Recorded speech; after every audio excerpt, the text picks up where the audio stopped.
Hi guys, welcome back to class of learning. We are with RAHUL SHARMA, your friend and guide. यहाँ पे class का basic purpose है कि हम इस पेपर के सारे नोट्स को थॉरो कर लें। सर थॉरो का बेसिक मीनिंग क्या है? कई चीजें क्लियर करता हूँ। कई दर्शकों कह रहे सर आपके नोट्स प्लीज आप एक बार विजिबली दिखा दीजिए हमें तो हमें पता लग जाए। तो guys here I am having my notes my है जो पूरे पेपर को कवर करते हैं, जिसके अंदर क्या क्या चीजें हैं, किन चीजों को हाईलाइट करना, हम कैसे पेपर को डील करेंगे, ये सब बताऊंगा। So this class is not about only showing my notes. This is all about to know the paper European classical literature in depth. आप उसको जान पाएंगे आपको क्या क्या पढ़ना है, कौन कौन सी चीजें जो हमें याद रखनी है at the time writing exam. Let's start the class. कुछ चीजें दिमाग में रखें। पहला, the first beginning we are having.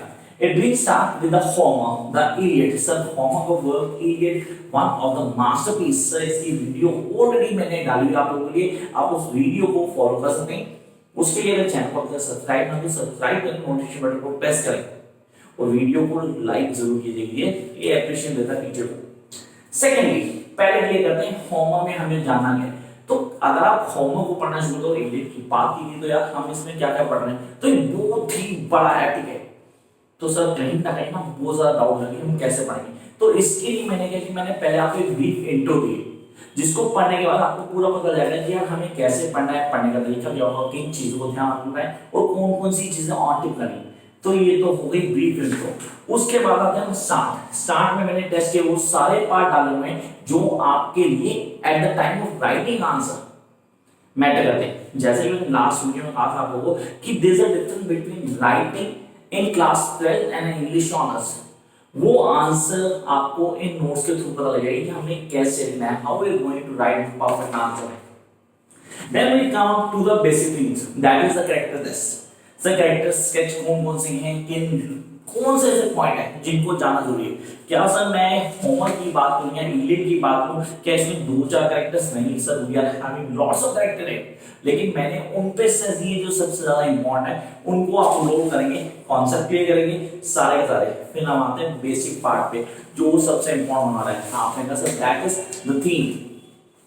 Themes पे वर्कआउट करना जरूरी है। आपने कहा थीम ढंग से नहीं की तो कोई भी काम नहीं होगा। तो सबसे जरूरी थीम है और थीम को हमें लोड करना जरूरी है। तो first we are having the Homer Iliad. मैं साथ साथ बता देता हूं कि हमने क्या क्या कवर किया है। Here we are having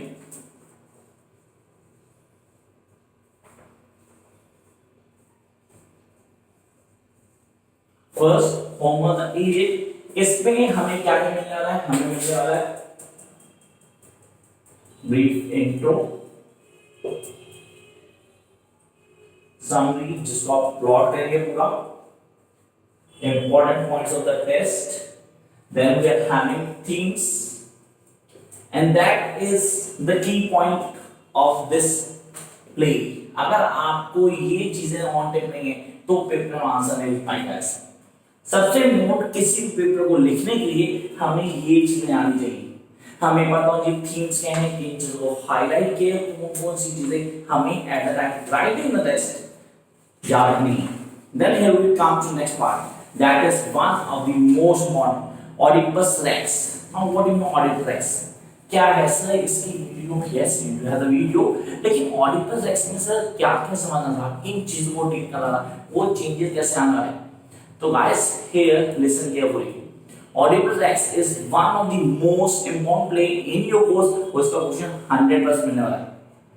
तो इसको पहली प्लॉट में करेंगे आप, यहाँ पर इलियड, उसके बाद आप Oedipus Rex को ऑन टिप करेंगे, जरूरी है। एंड प्लीज मेरी सजेशन रहेगी कि हिंदी से कहानियां सुनने की आदत बंद कीजिए। You need to write on English language, so go with the English versions.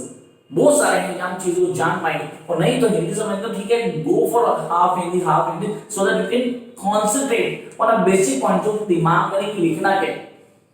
तो यहां हम आते हैं सेकंड पे, द ऑडिपस रेक्स।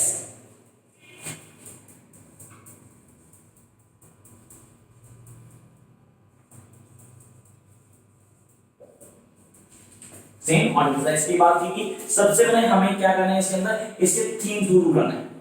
सबसे पहले कॉन्सेप्ट को क्लियर करेंगे, things, plot with intro and then characters. ये वो चीजें हैं जो आपको स्टेप बाय स्टेप आनी चाहिए। तो सर क्या हमें इसमें test such as the course जो भी दिए होंगे यूरोपियन लिटरेचर में कोर्स को याद रखने में फायदा होगा?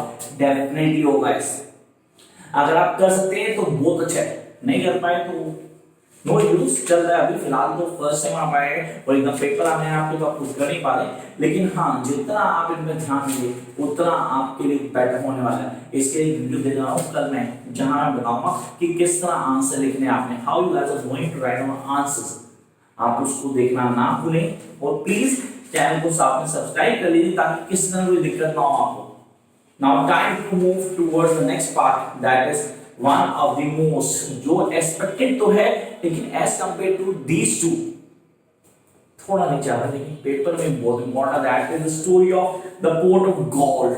Sir, the pot of gold, practice के नाम से हम जानते हैं इसको, तो pot of gold में हमें स्टोरी लाइन पे ध्यान देना है। Guys, make sure story line and character, these two are the most dominant things in this particular play, the pot of gold. So third one we are having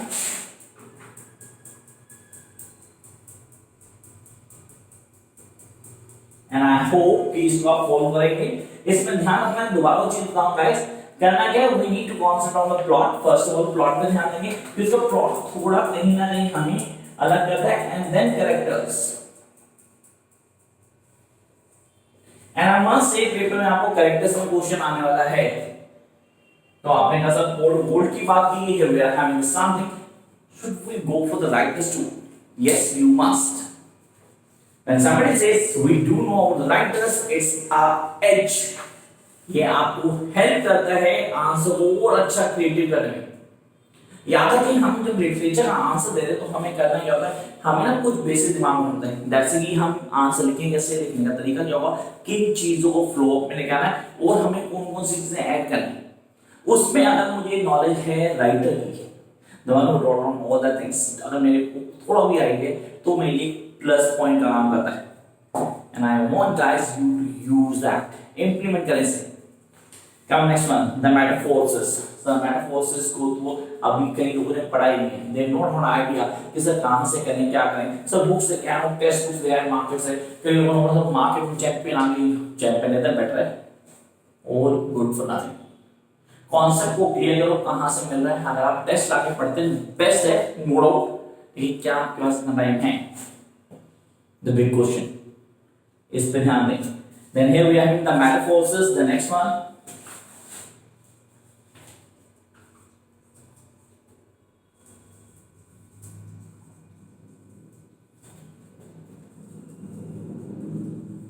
the metaphors. तो ये है हमारा next part जिसको करना था। Sir इसका क्या रहेगा, इसमें 15 बुक्स हैं, 15 बुक्स, सब 15 बुक्स होंगे अलग, और कॉन्सेप्ट में दिया ना इसके अंदर थीम्स बहुत डोमिनेट रोल प्ले करेगी। आप अगर थीम्स इसकी नहीं आती तो कहीं ना कहीं दिक्कत हो जाएगी गाइस, तो please work out the themes in this. I repeat, themes, themes को सबसे पहले ध्यान देंगे, जैसे पावर ऑफ आर्ट कॉन्सेप्ट है, बहुत एम्फसाइज करते हैं उस चीज को, हमें उसको जोड़ना है, and then we come to the characters.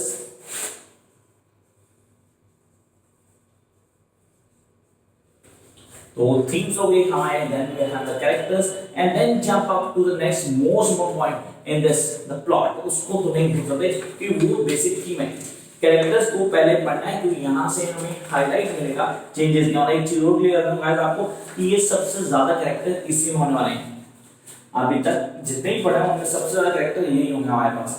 Then we come to next part, उसमें कई चीजें जो दिमाग में आनी चाहिए, जैसे कि सर द ओल्ड टेस्टमेंट, ये तो आइडिया नहीं था किसी को, इवन कोर्स के कंप्लीट जो आपने डिटेल दिया था उसमें हमें नहीं पता था, हमें जो बुक्स मिली हैं उनके अंदर भी हमें इसकी थोड़ी सी नॉलेज है। तो guys please make sure the Old Testament क्या क्या आना है इसके अंदर, it's a collection of 39 books about the historical religion, the people who reside and what they have done, God से रिलेटेड चीजें, द पैटेल लॉस मिल्टन को मेंशन कर पाएंगे हम, इसमें कई चीजों को बताया गया है वो हमें बताना चाहिए। तो guys please write down on your own notebook, that is the Old Testament, उसको आपको क्लियर करना है, and then jump up to the next part जिसको कहीं भी गलती से अवॉइड मत करना, that is the book of Job. Guys ये सबसे इम्पोर्टेंट है, वो एक्सपेक्टेड है पेपर में आना। द बुक ऑफ जॉब आपको क्लियर करना है। जॉब मतलब जॉब नहीं, ये वेल्दी मैन है, इट्स नेम ऑफ मैन। क्या है कहानी, क्या उसकी स्टोरी लाइन, उसने क्या क्या क्या चेंजेस थे, वो एक वही टेस्टमेंट से जुड़ी हुई story. Then we are having the next part, that is character list. Book of job में है हमारे पास, and then we come to the very last phase. And this last phase I really want you guys to read from the beginning till the last. कई सारी चीजें, that is the art poetica. सब बोलना art poetica क्या है, इसकी summary है। तो वीडियो है आपकी, वीडियो मिल जाएगी आपको, आप यूट्यूब नेट प्लेलिस्ट में जाएंगे, नहीं तो एम इंग्लिश प्लेलिस्ट में जाएंगे, वहां आपको मिलेगी, क्योंकि ये ऐड ऑन किया गया। तो वहां से यहाँ एड ऑन किया गया, कॉन्सेप्ट क्लियर कर लिया आपने कहा क्या क्या है, मैंने आपको सब दिखाया। यस यू हैव सीन आप इसके अंदर आपने थीम्स को डील करना है, थीम्स क्या है, किन चीजों को डील कर रहे हैं, क्या क्या बताया गया है, ये सारा पढ़ना है। And then keep one thing in mind, आप खाली नोट्स को लेके don't be very confident, seriously आपको करना क्या है, नोट्स के साथ साथ सारी वीडियोस फॉलो कीजिए, रजिस्टर करवाइए। अभी नंबर दिया मेरा ऊपर, नंबर लिखा हो, व्हाट्सएप नंबर, आप व्हाट्सएप डालेंगे, यू हैव टू पे द सर्टेन अमाउंट, जो नोट्स के लिए पे करना है। वो अगर आपको ऑनलाइन ऑफलाइन और फेस टू फेस क्लास लेनी है तो उसकी डिटेल भी लेके रजिस्ट्रेशन करवा लें। You just have almost 1 month, till then keep study hard guys. Notes के लिए मिलते हैं जल्दी, बाय गाइस।